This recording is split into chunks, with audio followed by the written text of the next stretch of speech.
Do you all remember that last Q podcast episode where I spoke about Six Flags changing their ticketing methods similar to how Disney is? Well, I have a news story for you. And by the way, Six Flags CEO likes the whole 10 to 15% attendance decrease and believes that it's going to be good for all the parks. Let's discuss it all and more.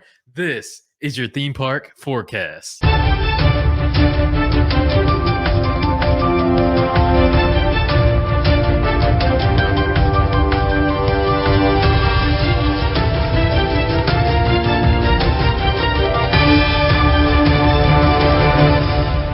And welcome to your theme park forecast, where we discuss all things under the umbrella of theme park news. Let's just start out with this: that the new CEO of Six Flags wasn't very pleased in the Six Flags Q1 2022 earnings call.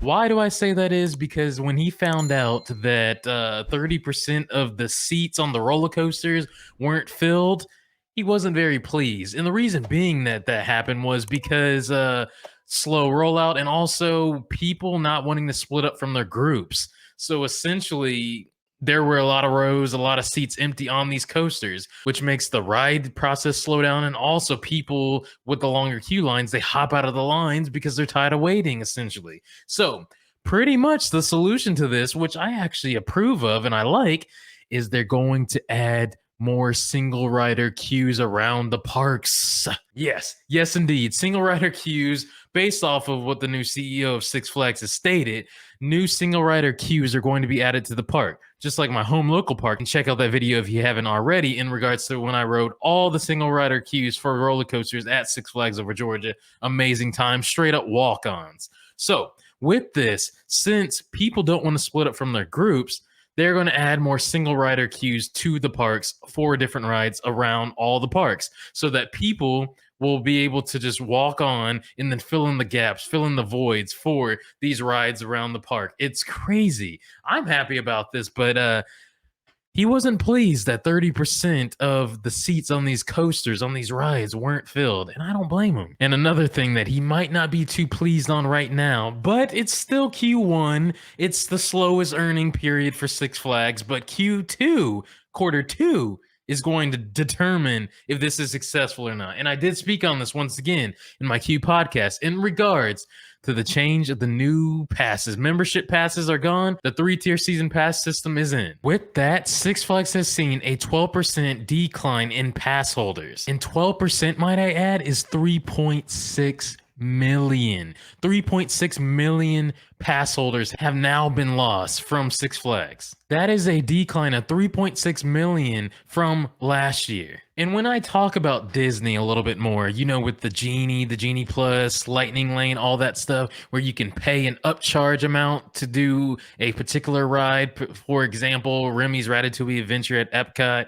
you pay a little more to get on it, whatever, what have you. With that, with the skip the line passes, you can do that more and more. It's going to be added around the park so that you can skip the line. It's going to be added more and more for individual single rides around the park. So you can pay an upcharge amount, skip the lines. It's going to be added more and more around the park. So I'm just saying. Six Flags CEO also believes that the attendance for around the parks, averaging around 30 million a year, is actually suffocating the parks. With the low pricing of Six Flags and its tickets and the memberships and season passes and whatnot, and also all the giveaways like, hey, bring a friend and all that. So a lot of extra people. So it averaged about 30 million guests per year. So not bad at all. But the CEO actually feels that it's been suffocating the park essentially.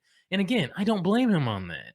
So he does feel like a 10 to 15% like a decrease in this loss of members could be beneficial in the sense that, as you guys know, and a lot of my viewers are avid like Six Flags goers, so it's believed that if there's a loss of pass holders and average park goers, that all might heighten and go up pretty much. So meaning that if not as many people go, then the team members will be able to focus better. The ride ops will be able to focus better and give you better quality for what you're paying for and give you essentially a better experience. And nothing's wrong with a better guest experience. I'm just saying from time to time, depending on the high peak season, it can lack from here to there. So having that improved isn't a bad thing. Let me know in the comment section down below definitely what you all think.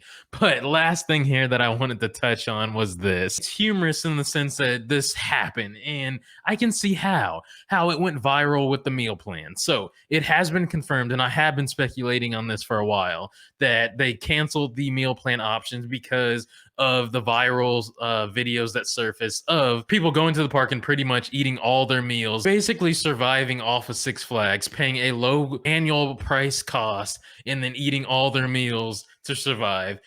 Not a bad thing, but that is why, based off of what the new CEO of Six Flags stated, that was why the new meal plan isn't being offered, because people were using it.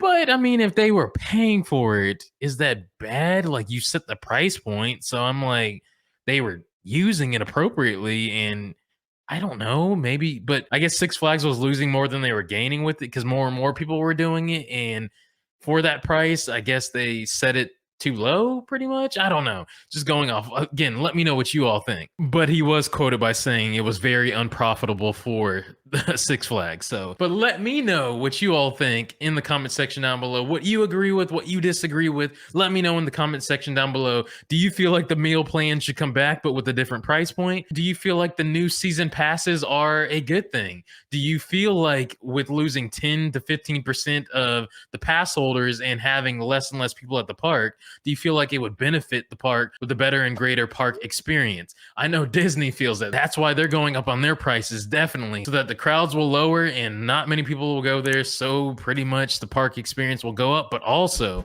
individually, the park can make more money. So let me know again in the comment section down below. This was Theme Park Forecast, everything under the umbrella of theme park news. Till my next video, next adventure, take care, be well, and have a thrilling day.